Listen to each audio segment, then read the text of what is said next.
قرآن و سنت کے انوار 15 صدیوں سے امت میں آ رہے ہیں، لیکن کبھی چوک نہیں کرنا، قرآن و سنت کے معنی میں فہم امت کا اعتبار ہوگا۔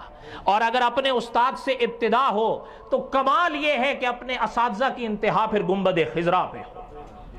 استاد العلماء علامہ خالد محمود صاحب، انہوں نے آقا صلی اللہ علیہ وسلم کی حدیث اپنے استاد سے پڑھی۔ ان کے استاد کا نام تھا شیخ الحدیث مولانا محمد ادریس کاندلوی رحمۃ اللہ علیہ۔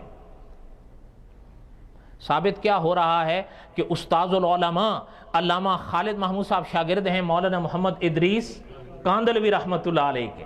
اب مولانا ادریس کاندلوی رحمۃ اللہ علیہ کے ول دیکھتے ہیں تو شیخ الحدیث مولانا ادریس کاندلوی رحمۃ اللہ علیہ یہ شاگرد تھے شیخ الحدیث مولانا انور شاہ کاشمیری رحمۃ اللہ علیہ کے۔ اب مولانا انور شاہ کاشمیری رحمۃ اللہ علیہ کی طرف دیکھتے ہیں تو شیخ الحدیث مولانا انور شاہ کاشمیری رحمۃ اللہ علیہ یہ شاگرد تھے حضرت شیخ الہند مولانا محمود الحسن رحمۃ اللہ علیہ کے۔ حضرت شیخ الہند رحمۃ اللہ علیہ یہ شاگرد تھے قاسم العلوم مولانا محمد قاسم نانوتوی رحمۃ اللہ علیہ کے۔ مولانا محمد قاسم نانوتوی رحمۃ اللہ علیہ یہ شاگرد تھے حضرت شاہ اسحاق دہلوی رحمۃ اللہ علیہ کے، اور پیچھے چلے گئے ہیں۔ حضرت شاہ اسحاق دہلوی رحمۃ اللہ علیہ یہ شاگرد تھے حضرت شاہ عبد الغنی رحمۃ اللہ علیہ کے۔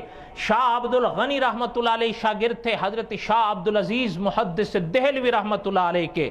حضرت شاہ عبد العزیز محدث دہلوی رحمۃ اللہ علیہ شاگرد تھے حضرت شاہ ولی اللہ محدث دہلوی رحمۃ اللہ علیہ کے۔ حضرت شاہ ولی اللہ رحمۃ اللہ علیہ شاگرد تھے حضرت شیخ ابو مدنی رحمۃ اللہ علیہ کے۔ حضرت شیخ ابو مدنی رحمۃ اللہ علیہ شاگرد تھے علامہ محمد بن احمد رحمۃ اللہ علیہ کے۔ علامہ محمد بن احمد رحمۃ اللہ علیہ شاگرد تھے حضرت شیخ ربیع بن صبی رحمۃ اللہ علیہ کے۔ حضرت شیخ ربیع بن صبی رحمۃ اللہ علیہ شاگرد تھے حضرت شیخ حسام الدین رحمۃ اللہ علیہ کے۔ حضرت شیخ حسام الدین رحمۃ اللہ علیہ شاگرد تھے حضرت علامہ محمد رحمۃ اللہ علیہ کے۔ علامہ محمد رحمۃ اللہ علیہ یہ شاگرد تھے امام ترمذی رحمۃ اللہ علیہ کے۔ امام ترمذی رحمۃ اللہ علیہ شاگرد تھے حضرت عبداللہ بن مبارک رحمۃ اللہ علیہ کے۔ حضرت عبداللہ بن مبارک رحمۃ اللہ علیہ یہ شاگرد تھے امام اعظم ابو حنیفہ رحمۃ اللہ علیہ کے۔ امام اعظم ابو حنیفہ رحمۃ اللہ علیہ یہ شاگرد تھے حضرت حماد رحمۃ اللہ علیہ کے۔ حضرت حماد رحمۃ اللہ علیہ یہ شاگرد تھے حضرت انس رحمۃ اللہ علیہ کے۔